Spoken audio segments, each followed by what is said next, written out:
6 years ago, we all bid farewell to a boxer turned cultural icon, a man who went by a simple yet significant moniker, the greatest, Muhammad Ali.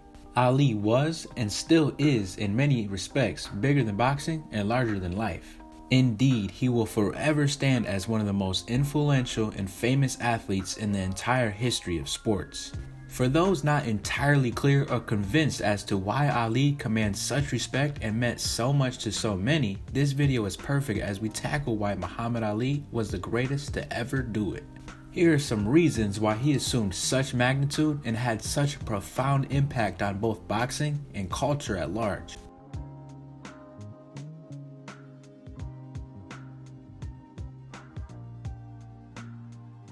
He was a fighting champion. Unlike so many boxers today, when they're taking all this time off, all this promotion and all this, he established himself as the top boxer of his era, and he knew that he had to stay active to get that peak. And so, consider what Ali did in the span of 5 years. From 1970 to 75, he fought an incredible 22 times.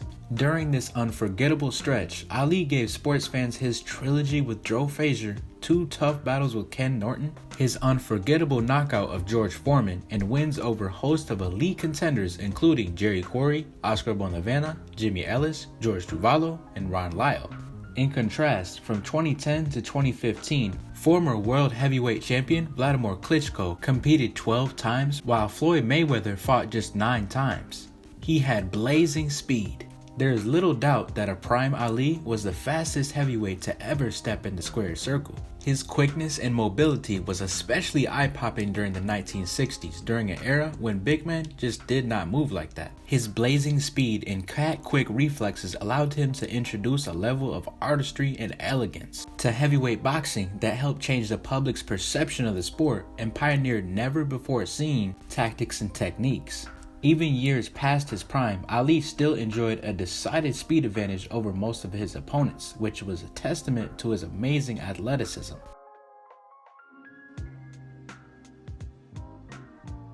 He had a solid chin. Throughout Ali's career, many questioned his courage and toughness. They watched him slip punches and believed that if he was ever hit squarely by a serious puncher, he would fold up like a cheap suitcase. How wrong they were. In fact, Ali proved too tough for his own good. Few boxers in the history of the sport, let alone heavyweights, have withstood the kinds of shots Ali received from the likes of Frazier, Norton, Foreman, Shavers, and Holmes. Ali was only knocked down 4 times in his whole career by Sonny Banks, Henry Cooper, Joe Frazier, and Chuck Wepner.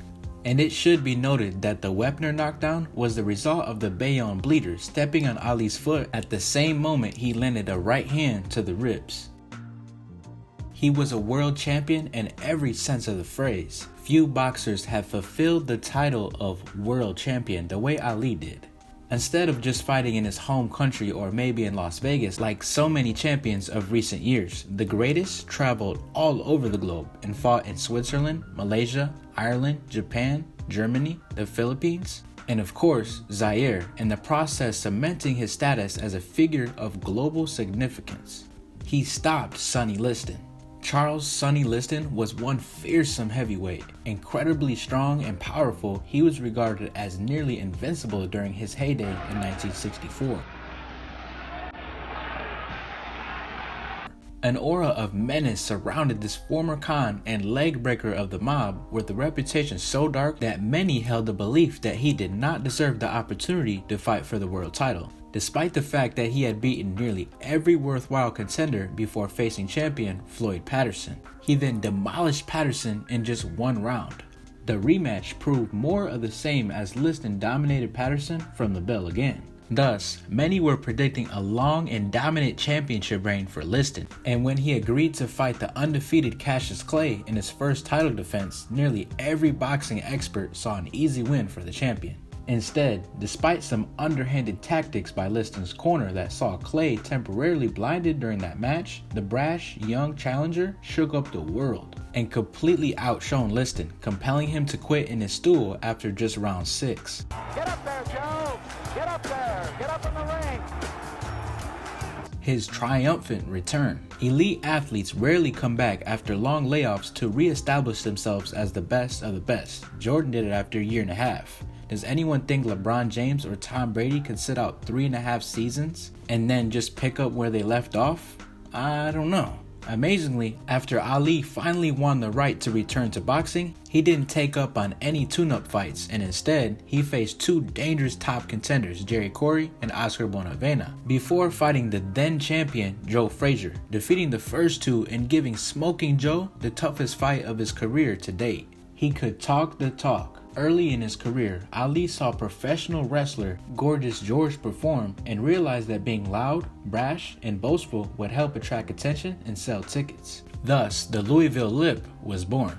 But the implication of Ali's rapping and rhyming went beyond stealing the spotlight and bringing a renewed focus to the sport of boxing. For a young black man to be so cocky and outspoken in the 1960s was nothing short of radical, and with the aid of his natural charisma and wit, Ali introduced a whole new dimension to the idea of black pride. And it is to be noted that Ali did not only indulge in mindless name-calling and trash talk, but went out of his way to offer intriguing opinions and insights on a wide range of topics. When he recited poetry, quoted verses from the Quran, performed on Broadway, and even gave speeches at universities. His trilogy with Joe Frazier. After Ali was stripped of his world title and banned from boxing in 1967, it took time for the heavyweight division to find a worthy successor. But then, in 1970, Smokin' Joe Frazier established himself as one of the most relentless and powerful big man fight fans had ever seen. Like a giant-sized Henry Armstrong, Frazier was relentless, breaking down his opponents with a non-stop attack and maybe the best left hook in boxing history. Ali and Frazier were a study in contrast while being virtual equals in terms of strength, courage, and will to win, all of which made for a rivalry that is talked about to this very day. Frazier was victorious in their first match in 1971, one of the most significant fights ever in a match that not only transcended boxing, but sports itself. Ali then won the next 2 fights, with his performances against Frazier in all 3 meetings becoming a testament to his ring greatness and a huge part of his lasting legacy. He never backed down from anyone.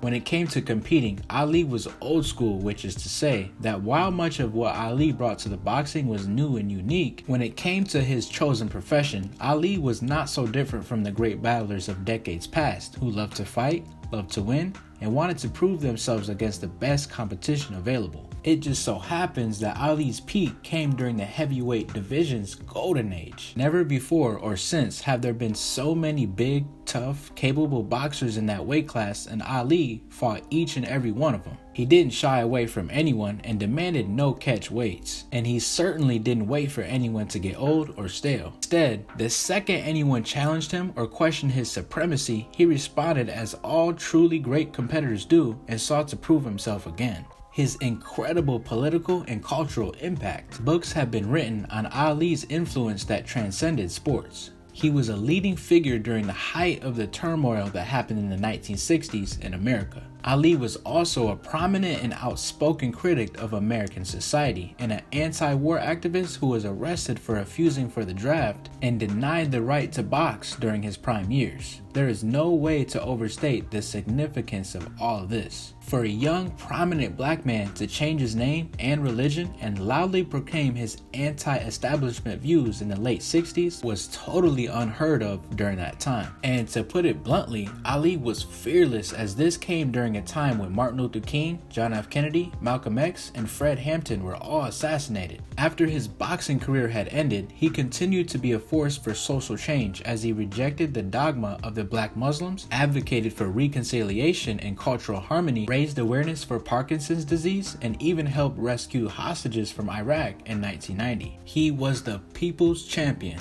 The story of Muhammad Ali is that a man of conviction and faith who was beloved by millions and who in turn loved nothing better in life than connecting with as many of those people as he could. Ali loved people and refused to cut himself off from the press or the public. His training camps were always open to visitors and rarely did he turn anyone down to interview. Ali only ever employed a single bodyguard and never hesitated from mingling with his admirers wherever he happened to be. And while boxers today may refrain from discussing their personal life or avoid making themselves available to the media, Ali did the exact opposite. He loved answering questions and being challenged by interviewers and held nothing back. His integrity, the fact that he stood for something bigger than boxing, along with his openness and natural charm and his ring success, all merged to make him a superstar legend. Books, TV specials, comics, games, toys, movies, plays, video games, accolades, and tributes from people like James Brown, Diana Ross, Madonna, honorary degrees from universities, and the Presidential Medal of Freedom, a museum and cultural center in his name in his home city of Louisville, Kentucky, the Olympic flame lit by a trembling hand in 1996, Ali became, and still is, larger than life. Boxing was a springboard to all this, but the man's influence will continue to be much more than sports. Ali